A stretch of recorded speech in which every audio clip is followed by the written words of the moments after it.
Hey Matt, how are you? Thanks for the technical difficulties there getting this on, but this is No problem. amazing that we can talk like this, and you're all the way over in the UK. Whereabouts are you? So in Manchester, Manchester. I'm from a place called Stockport. I don't know if you've heard of that. Probably not. No, probably not. No, we're South Manchester basically. Yeah. Gotcha.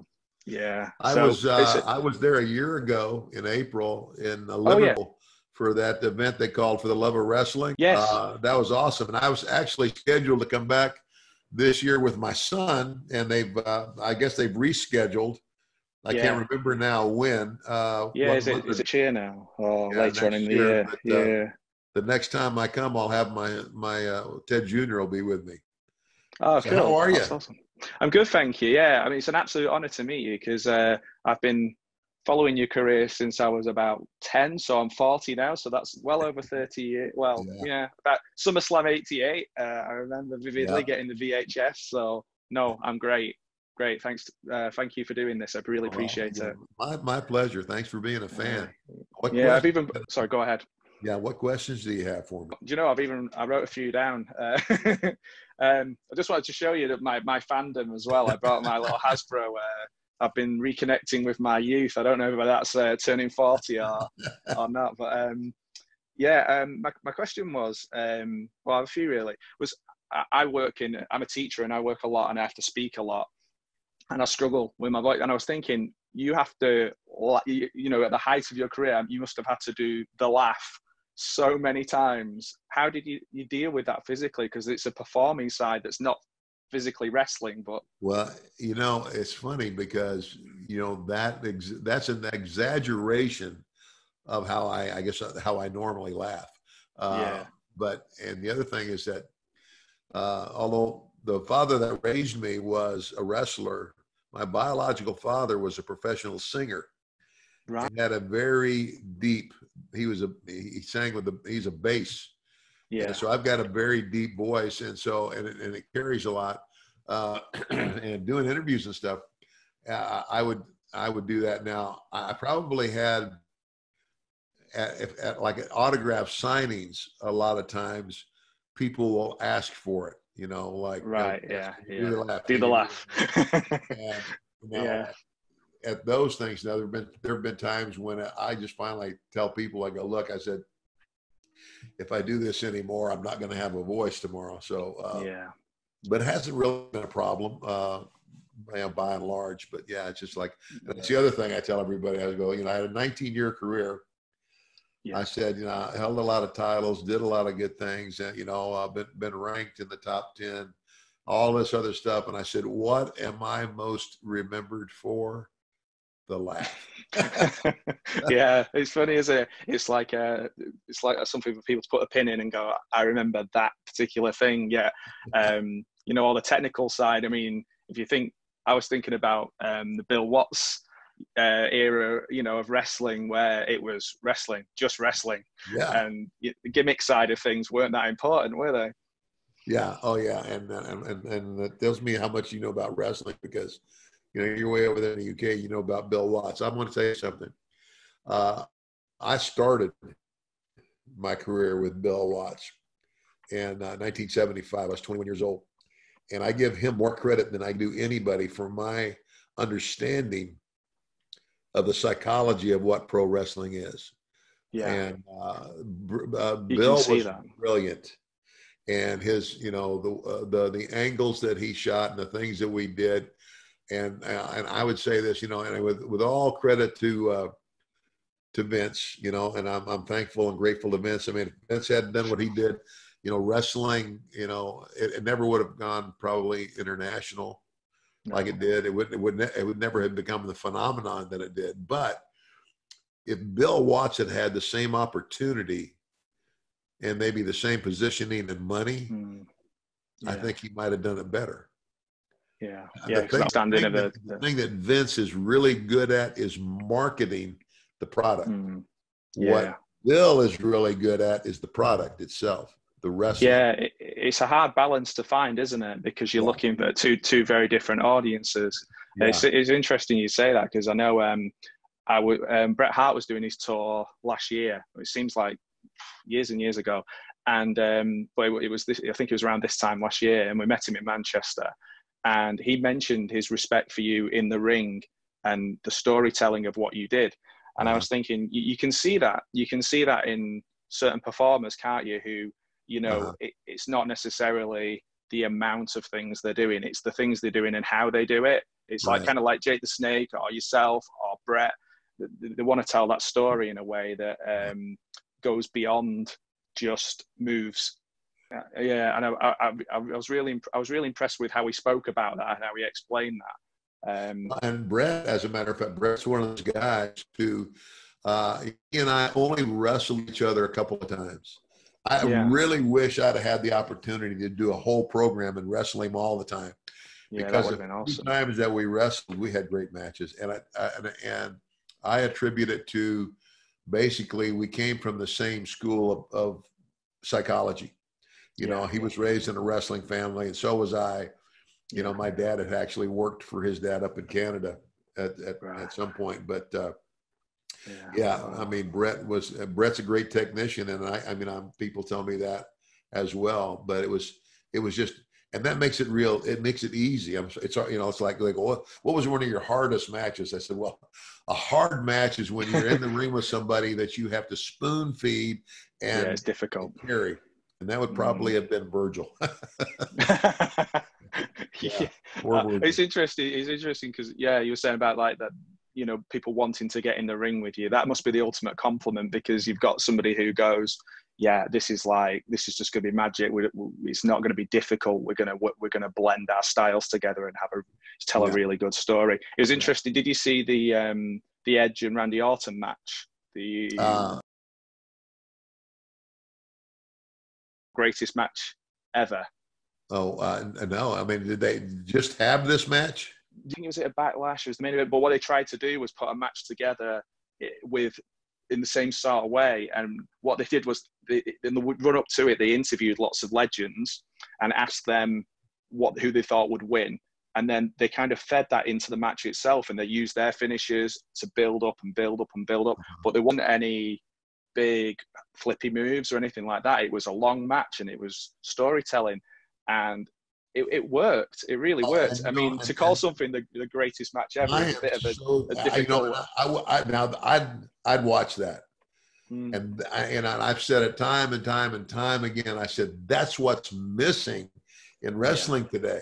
I said it's like they've made this soap opera out of it, and it used to be the story was the match. Yeah, the interviews were maybe 3 minutes long. Yeah, have these the way around conversations in the ring, and it's And if you start in every episode with a 15-minute diatribe at the beginning, not everyone's going to want to sit through that, are they? Yeah. There's the cinematic style of things, and I know there was the Undertaker's match, the what's it called now, the Boneyard match, which was interesting, like a cinematic one. That's a very different way of doing it, but he told a story. He still told a story. So it worked in that sense. So I was, I've enjoyed that kind of build up to how they did that, and it made me think about my favorite match of all time is probably submission match, Stone Cold and Brett at WrestleMania 13. Okay. I thought that was because he managed to do both of them in the same match, and it was logical and it made sense. The moves built. He was able to become a heel without and the fans didn't know they were on board. They didn't know it was happening until it happened. Yeah, it was great.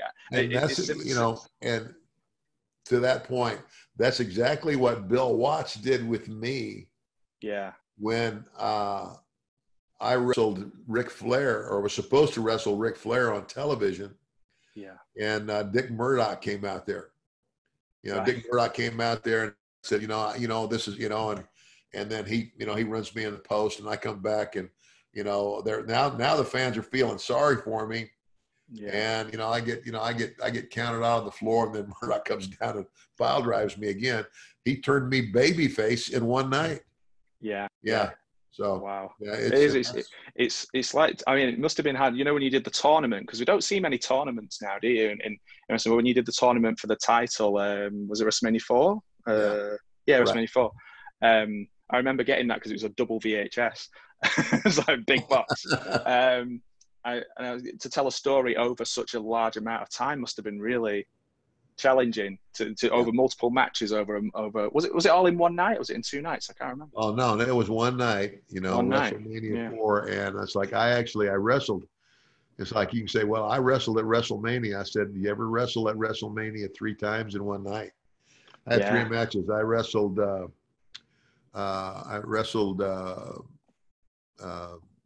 Hacksaw Jim Duggan, and then I wrestled Don Morocco. I'm not sure if it was which order it was in, and then I can't remember. I got a bye, so to speak, and then the last match was with Randy, with Savage. Wow. You know, so wow. The story, they blended that story all through there. You know, I went to the ring, you know, when Andre was wrestling Hogan, I think, and I got involved, and then Hogan actually came out. You know, he hit me in the back with a chair. Down I go, and Randy, you know, does his big dive off the top rope and becomes a new champion. Wow, yeah. I remember Bruce. I think Bruce Pritchard said that Hacksaw is probably your greatest. You gel together so well, but one of your greatest opponents. Do you have a good friendship with Hacksaw Jim Duggan? Is that someone? Yeah. Oh, yeah. Very Similar much. Background in wrestling as well. Yeah. Yeah. He seems like a really nice guy, like a genuine guy. Yeah, he is a great guy. Great guy. That's awesome. Yeah. Oh, I've even brought your tag team partner with me as well. I bought so I can have Money Inc. Still got the titles, you know. I brought. I mean, my wife just rolls her eyes whenever. She's. I think it's what's got me through lockdown is just organising, you know, going back to my childhood. Is there things that you have, like I can see your pictures behind you. Do you have a minimum amount of things that just of memorabilia that just mean a lot to you? Well, you know, I tell you what I have. I've got a gazillion action figures, the little ones, the big ones. I don't have any, you know, like a collector. None of them are in a box. They're all out. My grandkids come in and play with them. Play with it, yeah. That's it. Know, I've got a lot of that stuff. What I don't have on the wall, and I will soon, is I have a brand new. You know, obviously replica $1 million belt, and I'm going to have. I was going to say, yeah.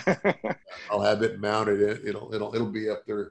You know. That's awesome. Yeah, it just looks great as well, doesn't it? It stands out. There's not a belt like that. It's one of a kind, isn't it? It is, and the real belt on that Vince. I mean, that belt was valued at $40,000 when they had it made. Today they value it at about $200,000. Because all the stones in the belt are cubic zirconium, which means they're almost, I guess, almost a diamond. And have to take care of that on the road, then, in the planes and everything. Vince will put that. That'll be in the Hall of Fame if they ever have one. You know, real Hall of Fame. So. Yeah, physical. Yeah, that would be good to go and see that. I know. Is it the Cauliflower Alley? They have a physical one, do they, or is that again just like more of a meetup? And you know, I think they do. I haven't been there though. No. It sounds like that kind of thing, but I'm not sure. I'm not sure if there is like an American Wrestling Hall of Fame somewhere, but I can't think where it is. I don't know. Yeah. Well, maybe. One of my, I don't know. If people ask me like, "What's your favorite match?" It's hard to pick a match. Yeah, an event that was really good, and we ended up having to go on early because one of the Road Warriors, Mike Hegstrand, God bless him, you know, that's back when he was popping pills. He had taken a pill, and I heard. Animal said, if we don't go on soon, he may not be able to go. Didn't he burn himself on the bike or something and didn't even know he'd done it? Yeah, that was Wembley. Yeah, I'd have loved to have got that. Sadly, it was out of my financial. People, and some said that they. I don't know if this is true because I didn't read it, but somebody said that we sold Wembley out faster than the Beatles. No way. And I said, I find that hard to believe. Who knows? I mean, it was such a scarcity to have that big event on in the UK. I mean, there hasn't been one since. Well, I know there's an NXT thing. So there, outside of that event, I can't think of maybe. Well, we did or Canada. Canada is close enough, but outside of the United States, I don't know that we've done any major, pay-per-views. SummerSlam being such like the second, Yeah. the biggest. Because I know I went to the UK tournament, the NXT UK, when they did the first championship at Blackpool, and it was in the Tower Ballroom. There was maybe like 1,000+ people in it, and I was thinking like that was possibly the most or the biggest thing that I had the chance to go to. I've been to a few Raw events in Manchester, but never. I was gutted that I missed out on the '92 one. But as a 11-year-old, 12-year-old, there was no way I could find a way. Well, how far are you from Liverpool?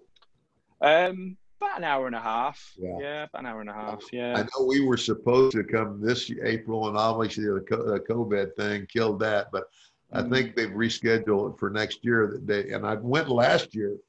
They did a show there, an autograph signing. They called it For the Love of Wrestling. Yeah, I saw that. It's Monopoly Events, is it? Huh? They're called Monopoly Events because I think I went to a convention they did in Manchester for like a horror convention of movies. Yeah, they did I think it is. Yeah, I'm not sure. No, just to really appreciate it. Thank you so much. I really enjoyed that, and I'm looking forward to getting my my little memento of this event. And thank you so much. Really appreciate it. Thank you. Well, you're very welcome. Thanks for being a fan, and I will go out in $1 Million Man form. Always remember, Matt. Everybody's got a price for the $1 Million Man. Thank you so much. You're welcome, buddy. Perfect. Take care. Bye.